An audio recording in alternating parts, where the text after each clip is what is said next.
Les Suédois d'Arrowhead Game Studios aiment créer la surprise. Après l'étonnant Magicka en 2011, où l'on dirige un mage créant ses sorts à la volée en combinant des éléments, le studio a proposé le top-down shooter Helldivers en 2015, qui nous emmène sur des planètes en coopération pour vaincre 3 factions différentes pour propager une absurde démocratie avec du tir allié, de l'attention aux munitions et un ton plutôt léger. En 2024, le soft s'était ainsi écoulé à 4 millions d'exemplaires. Quelle surprise donc de voir surgir Helldivers 2, qui, non content de transposer la vue top-down en vue TPS, s'est imposé comme un succès majeur de 2024, avec 12 millions de copies écoulées en 3 mois. Malgré les polémiques de mai 2024, sur le rattachement finalement annulé à un compte PSN et une relative baisse de fréquentation du titre, revenons sur les origines d'un succès majeur de l'année. L'ADN du studio suédois a toujours été de distiller un humour absurde dans ses titres.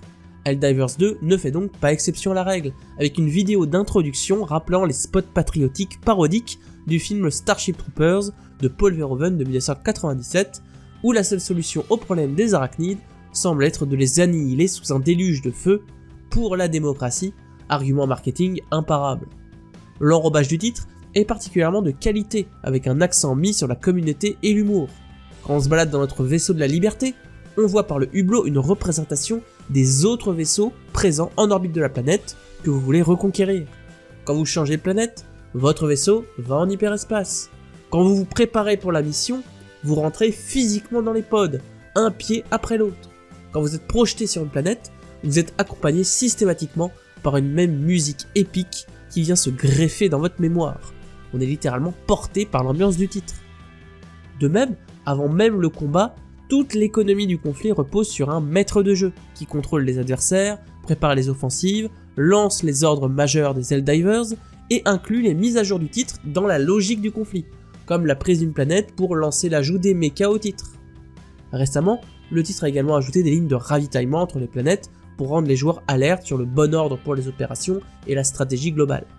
Tout ceci a créé un vrai engouement autour du titre, qui se manifeste avec des mèmes, des vidéos YouTube et des messages sur les réseaux sociaux, parlant des victoires comme des défaites.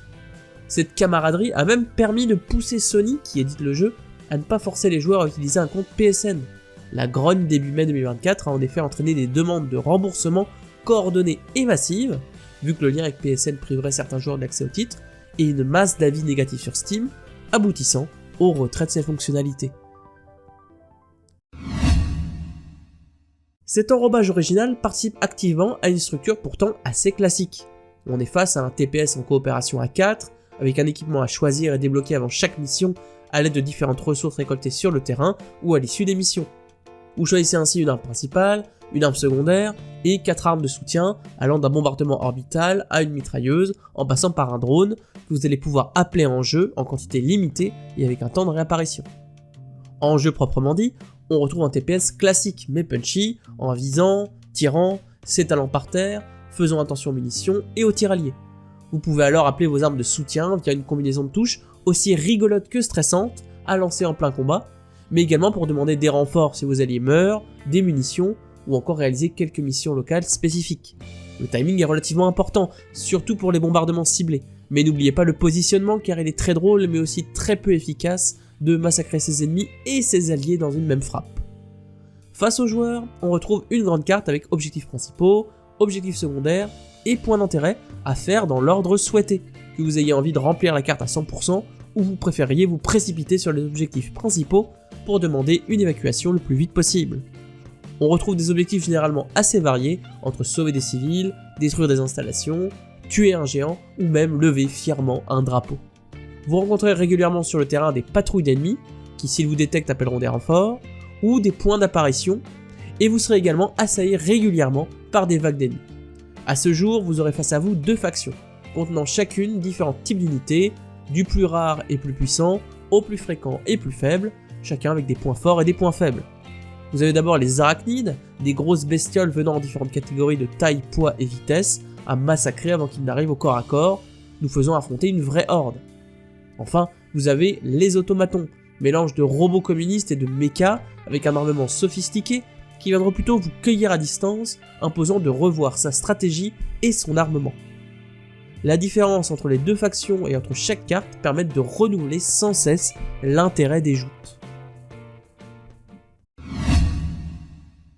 Vendu une quarantaine d'euros de la part d'un petit studio suédois, Helldivers 2 s'est imposé comme une réussite critique et commerciale majeure de l'année 2024 sur un segment pourtant très difficile, celui des shooters en jeu-service, face à des titres comme Skull and Bones d'Ubisoft. Sa recette TPS simple mais efficace allie l'humour du tir allié, des graphismes et un habillage sonore de qualité et des factions fondamentalement différentes inspirées de Terminator et de Starship Troopers dans de grandes cartes ouvertes à l'exploration, se mêlant à un univers cohérent porté de bout en bout du maître du jeu jusqu'aux interfaces du titre ou au temps de chargement. Cette cohérence générale a porté ce titre, visiblement concocté avec humour, au sommet des ventes. Reste maintenant à Helldivers 2, au-delà des polémiques de Sony ou à la baisse de fréquentation du titre, à s'imposer sur la durée.